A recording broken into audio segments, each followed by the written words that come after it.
This is Fragmented Reality, a digital bulletin podcast designed to bust the buzzwords that dominate enterprise technology. My name is Ben Mouncer, and for this episode I took my clutch of eggs, each containing an industry buzzword, to VMworld Europe in Barcelona, where I met Duncan Epping, a chief technologist for VMware.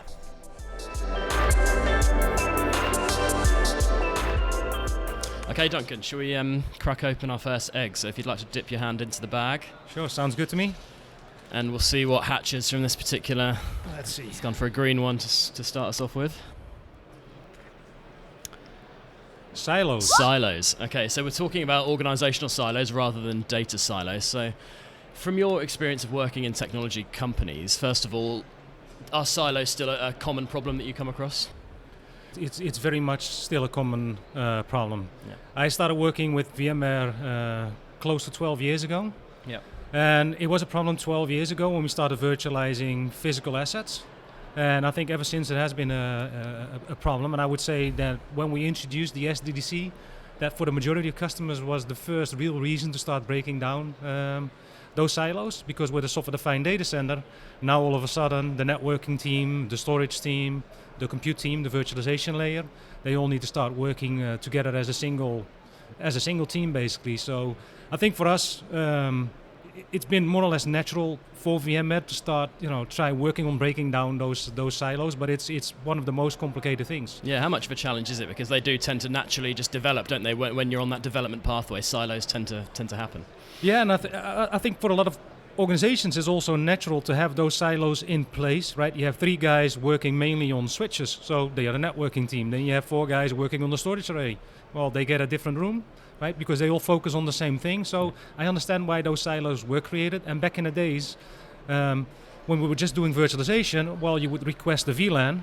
From a networking perspective, you would need a data store, and then the virtualization guy would just start deploying, 5 or 10 or 15, 20 VMs.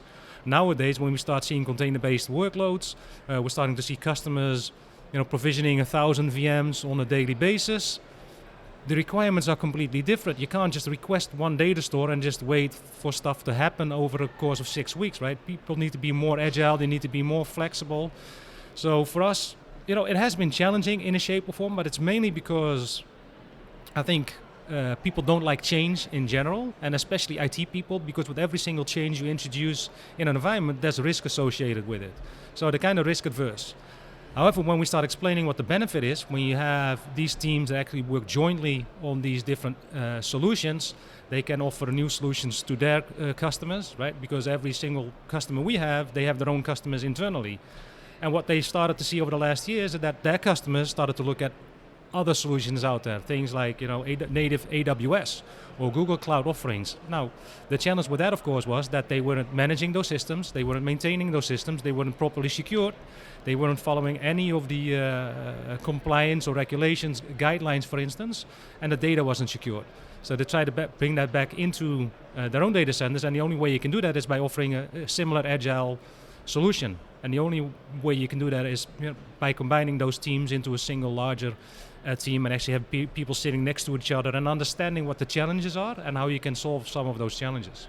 Have you experienced an environment where an environment that's free of silos and works really well, or are there always challenges in this area, do you think? Well, I think today there are multiple larger customers that are more or less, at least from an infrastructure perspective, free of silos. Right? There are still some form of silos in the environment, because what you'll typically end up seeing, and I think that is the next step, what customers have done is they try to break down the silos from an infrastructure perspective, have all of those teams working alongst each other and try to figure out what each one of them are doing. But now the challenge they have is, okay, they have this new DevOps team, or they have this development team that needs to have certain they have certain requirements that need to be fulfilled, and they typically sit in a completely different area of the building even, right? Yeah. The developer's not sitting next to the infrastructure guys, yet the infrastructure guys are facilitating those developers. So it's really important for them to have that regular conversation, but they don't speak the same language, and I think that is also something that we as VMware are trying to focus on.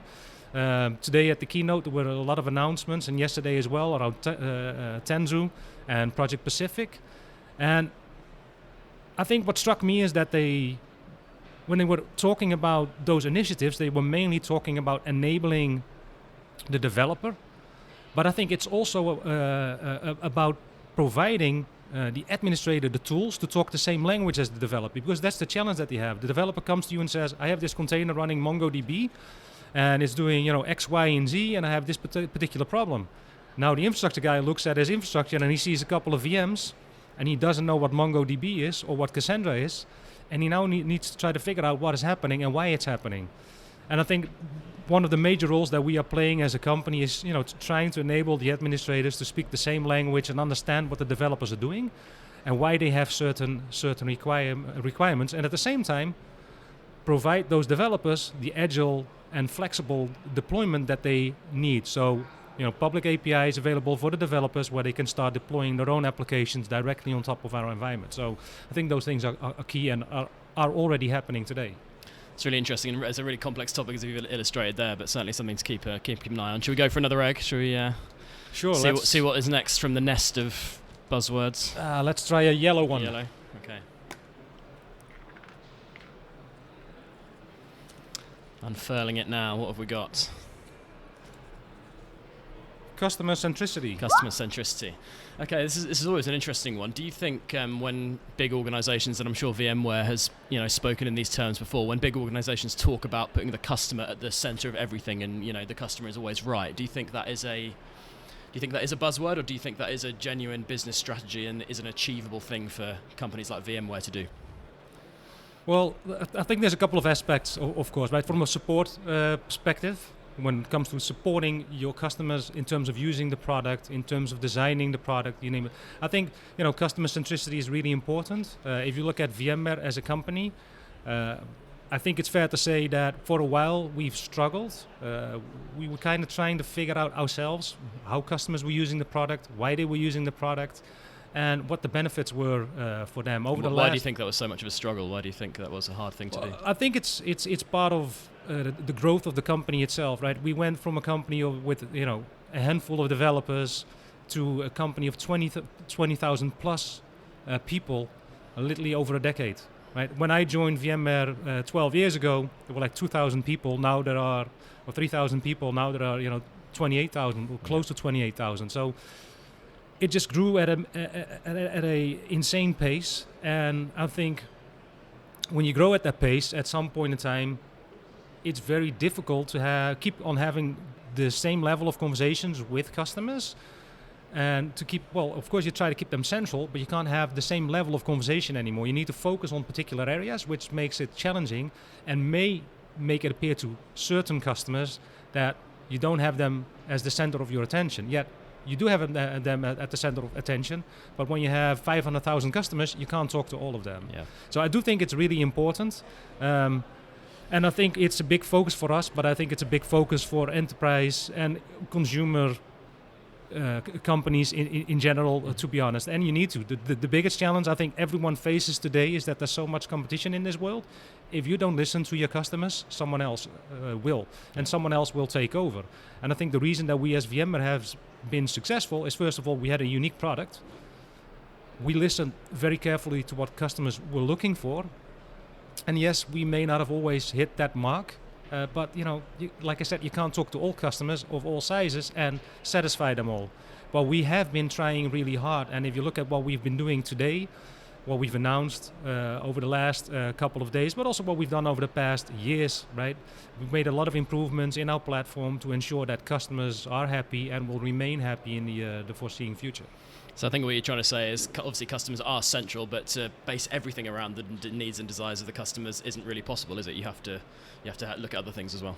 Yeah, for sure. And you need to, at some point, you need to make a decision, right? Yeah. If you look at VMware, we have small customers, SMB customers, with 2 or 3 virtual hosts, but we also have large enterprise customers with more than 10,000 hosts, right? Some of them are hitting 100,000 hosts.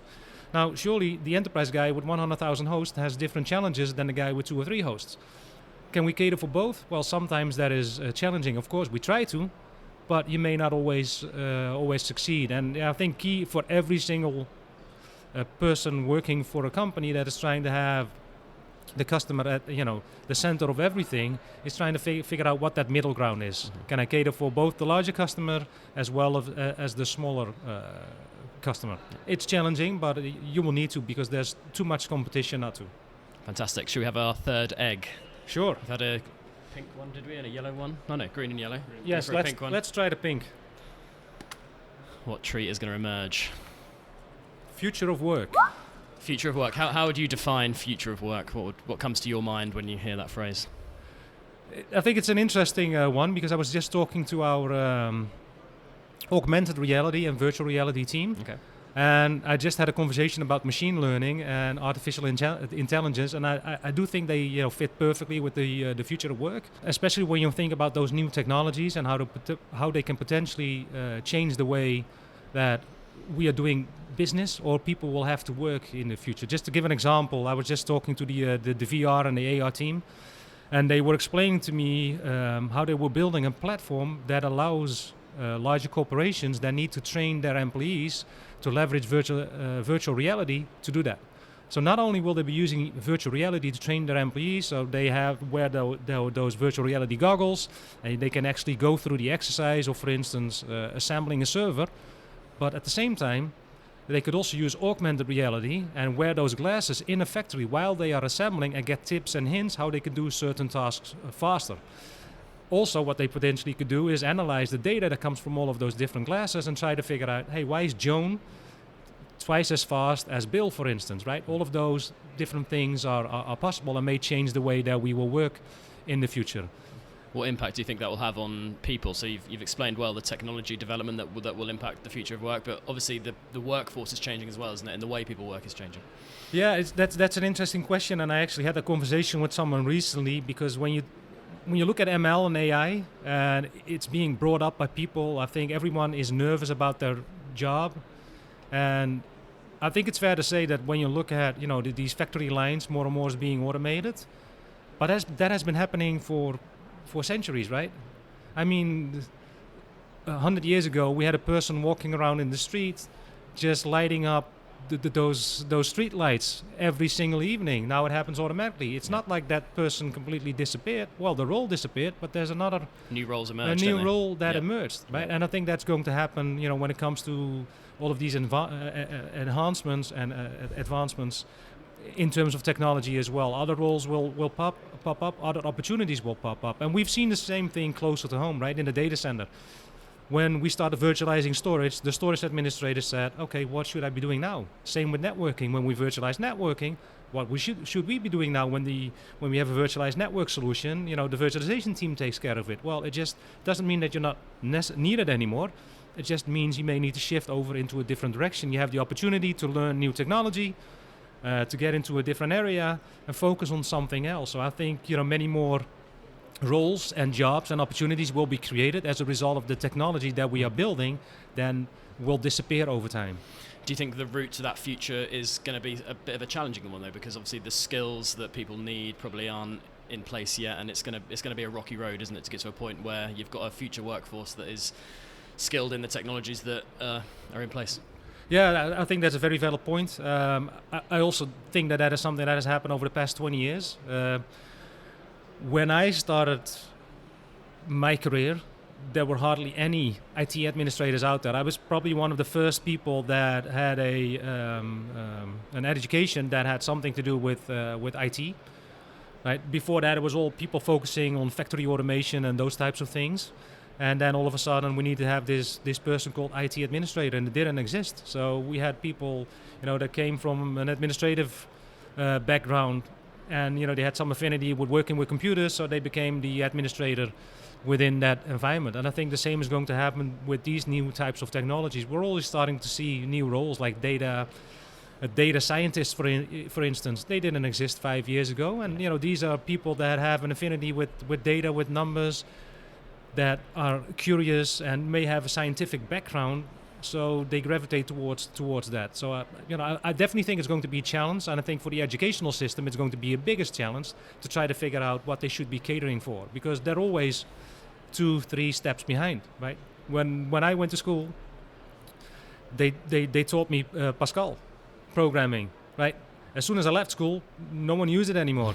Right? But it's not about learning a specific language. It's about learning frameworks, learning how to work with certain technologies, certain frameworks, certain methodologies. It's usually you can apply it to other types of responsibilities as well. Yeah, really interesting and really important stuff. So let's move on to number 4. Let's have another egg. Let's take the blue one. Blue egg is cracked open. Data analytics. Okay, we kind of touched on it there. I guess the starting point here is how pervasive are data strategies now across the enterprise. I mean, data is the new oil is the phrase that is overused, definitely, but data is so crucial now, isn't it? Yeah, I think it's crucial for a lot of companies, not just even the enterprise companies. I think in general, data is crucial. The biggest challenge, though, I think customers are having today is trying to figure out what to do with the data set that they are gathering. Everyone has been talking about big data, data lakes, distributed apps, data analytics, but to a certain extent, there is a very low number of customers that actually understands what to do with the data and the value that they can have from that data. If you look at the retail space, for instance, what some of those companies are doing, that is something that is very interesting.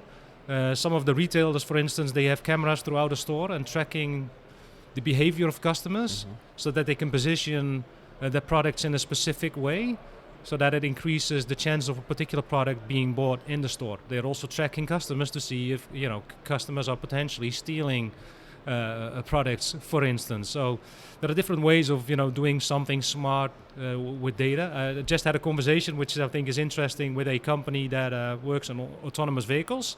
You can imagine that the data that they are gathering and that they need to crunch and need to analyze is ridiculous. They were talking about 3 gigabyte worth of data per second that a single car is producing. Yeah. That is ridiculous. It's almost impossible to analyze it, let alone ship it and store it somewhere. Do you think it's the size of the data sets which is the main sort of barrier to the point that you mentioned? People aren't able to yet make the most of the data available to them. Yeah, I think that's definitely a challenge, and I think for a lot of the IT teams, I spoke to a customer yesterday and they said the same thing. They were talking about IoT and they had the massive data sets that they had, the sampling that they had. But I think the one thing that people tend to forget about is when you, for instance, talk about IoT or you talk about these larger data sets, is that a lot of the data is actually crunched locally. If you look at an autonomous vehicle, right, probably 85-90% of the data is being used locally to make a decision. So within the car or within the IoT device, and is then being discarded.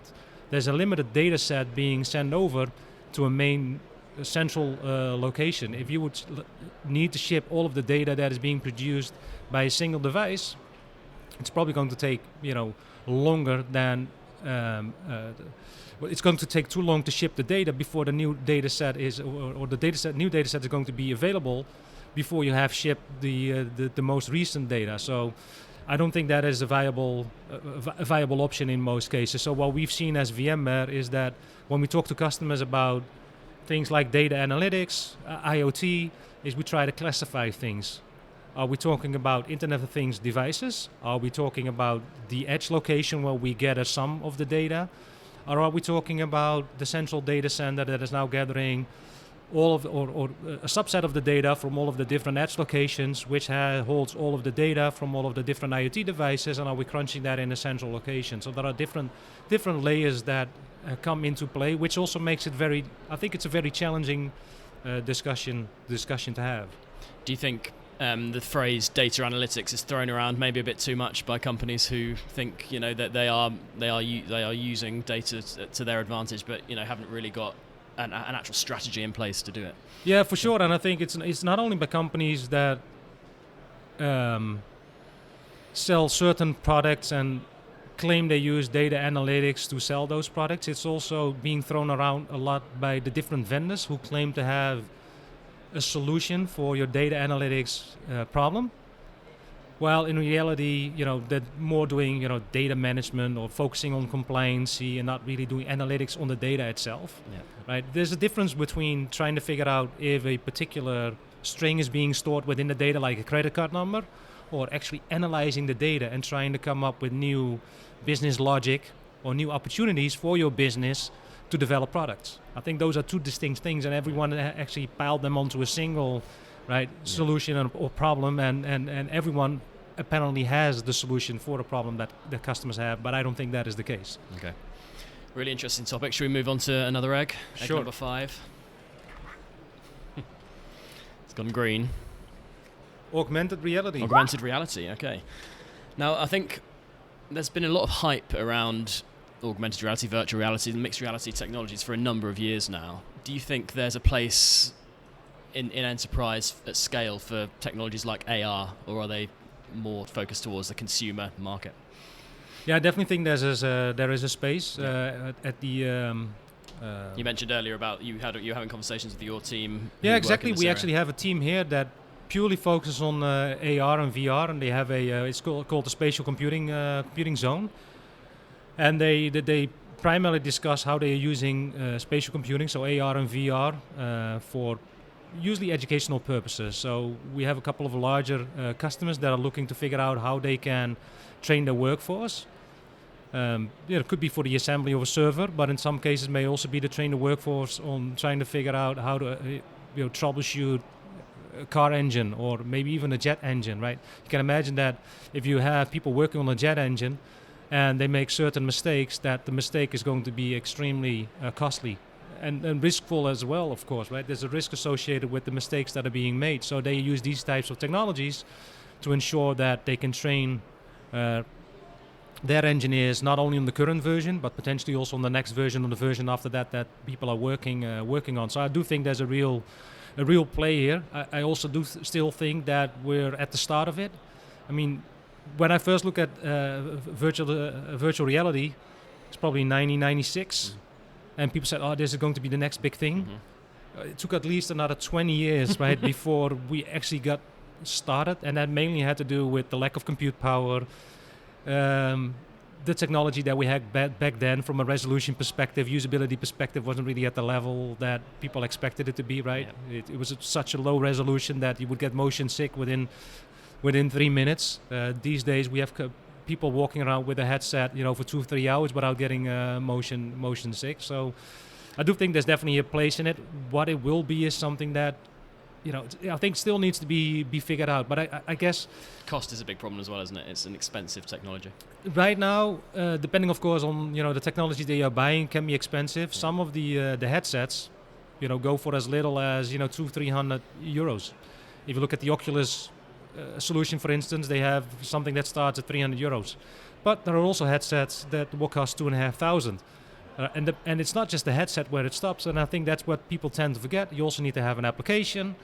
If you have a business solution for it, then there's typically a lot more involved than playing games, right? You can buy a game for $5, but if you need to have this jet engine represented in a 3D form within your application, well, there's a lot more involved with it, right? You need to have the CAD designs, then that needs to be transformed into an AR, VR application, and then you need to figure out, how the engineer can actually use it in a specific way as well. So there are a lot of different things involved.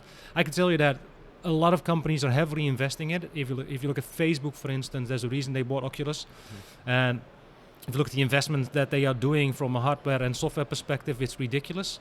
But also companies like HTC, you name it, there are many different vendors in this space, and they are in this space for a reason. They are not here just to spend money. And What timeline would you put on it? Do you think there's a turning point coming soon, and we're going to see? I think it's. If you look at what's happening right now from a gaming perspective, just to start with that, from a consumer standpoint, we kind of reached that point where, people can afford it.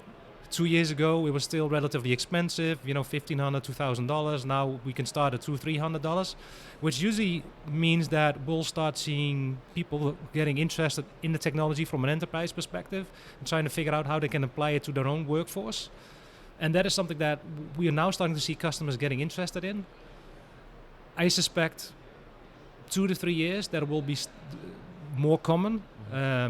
But I think the real adoption, may be 5 years from now. But with these types of technologies, it's always difficult to predict because depending on what one of the larger vendors ends up doing and implementing, and how easy they will make it to develop applications, it could just explode literally overnight. We've seen that with some of the other technologies, right? No one expects anything from it. They create an SDK, they create an API, make it really easy for developers to develop something, and before you know the boom, it's just like millions of people are using it. Yeah, so it can happen just like that, can't it? It can happen really fast. Do you enjoy using AR technology, Duncan? Is that something you enjoy using on a personal level? Exactly, it's a lot of fun. I used to play a lot of games in the past. I like a lot of the classic games, so I have no time for that now. I don't have a lot of time for it, but when I have time, actually, I have 2 arcade machines at home. Yeah. And I play the arcades, I play the older games. But when I saw the first couple of headsets, that is definitely something that interested me. I'm like, I need to have one of those headsets just to figure out, how it works, what it does. And I do get motion sick fairly fast, so I need to be very careful with it. But I have kids as well, so I'm pretty sure they would appreciate me buying one of those sets. It's certainly a really accessible and fun thing to have a play around with, isn't it? For sure. Duncan, thanks very much for speaking to us today. Hope you enjoyed the chat. No problem, my pleasure. It was great. Speak to you soon. Thanks.